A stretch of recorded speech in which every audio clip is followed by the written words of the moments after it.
Hello everyone, I'm Bruffy1322 and this video is going to show the fastest fully upgraded compacts in terms of lap time. We're quickly going to go over the slowest vehicles right now, and as always the position counter is in the top left with the best lap time the car achieved in the top right. This video only focuses on track performance, so if you're interested in top speed where braking, cornering and acceleration aren't relevant, check the link in the description for the top speed testing series. And if you want to know more information about this testing, including the extent to which it's accurate and how useful it is for you personally, have a read of the full description as everything that you need is in there.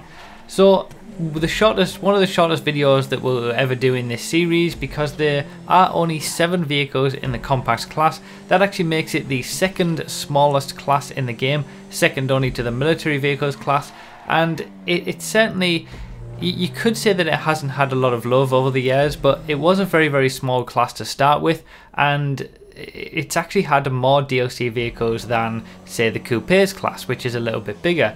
When the game first came out, there were only 4 vehicles in the compacts class, and actually those first 4 vehicles that we're seeing in this list are those 4 vehicles that we had initially. So the Dilettanti, which is obviously the slowest in the class, that's way off the pace of everything else. And then we take a big jump to the Prairie with a 117.3, only a few tenths of a second quicker for the Issy with a 117.1, and then only a few tenths of a second quicker for the Blister with a 116.7. So when the game first came out, the compacts class was relatively well balanced, and we had 3 vehicles there that are all pretty close together in 4th, but those are now in 4th, 5th and 6th places, because the DLC vehicles that we've had throughout the years, even though there haven't been many of them, have all been quicker than the compact vehicles that we had originally.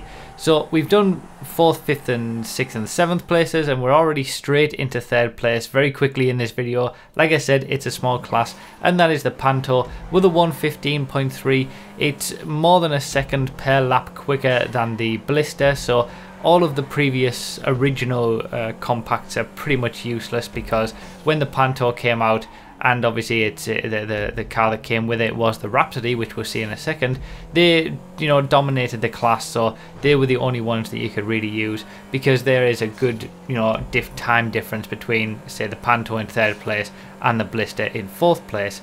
Now it's probably well known to those who watch me regularly, but there are quite a few vehicles in different classes that could have been put into the compacts class to make it a bit more well-rounded, of a class and more vehicles in it.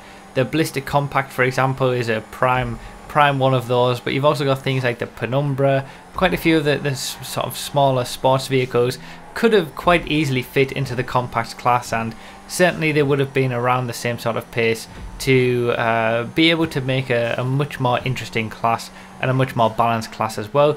Obviously, as we see in 2nd place, we've got the Rhapsody with a 115.1, so a little bit quicker than the Panto, not all that much. The Rhapsody has the traction and the top speed, whereas the Panto has the acceleration, and that's where their balance came in there. So it was again relatively well balanced, even though we had 2 vehicles at the top of the class. It was still well balanced even then, but ultimately at this point it doesn't matter at all, because we have the Brioso RA.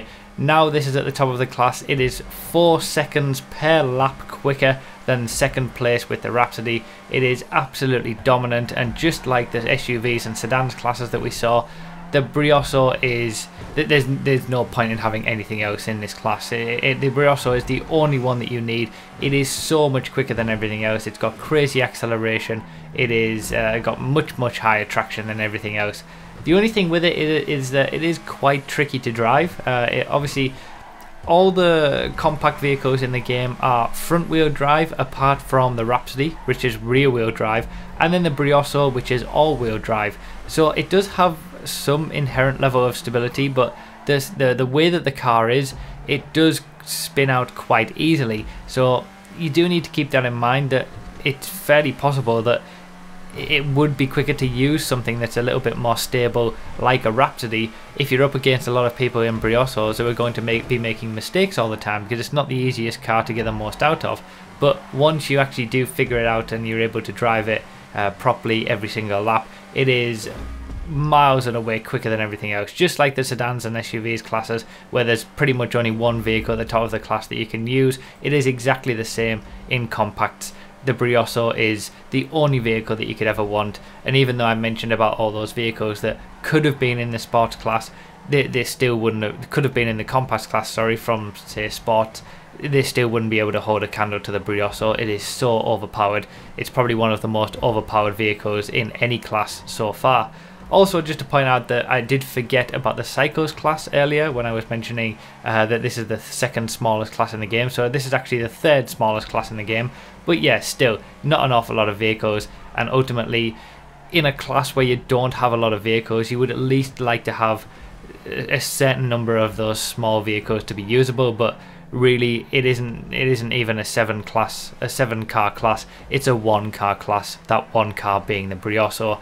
And as you can see here, in terms of the difference between first and last isn't quite as large as what we've seen from some of the other classes, but it's probably the biggest difference between first and 7th place in any class. You know, it must be remembered that going from first to 44th place in the sports class, for example, it is a big difference to going from first to 7th place. So even though the gap doesn't seem quite as big as other things that we've seen, say the sedans where the Regina was very, very far off the ultimate best, it is still only the 7th vehicle in terms of lap time, because there are only 7 vehicles in the class. So it's a very, very big gap overall, not only from first to second, third and everything else, but also from first to 7th.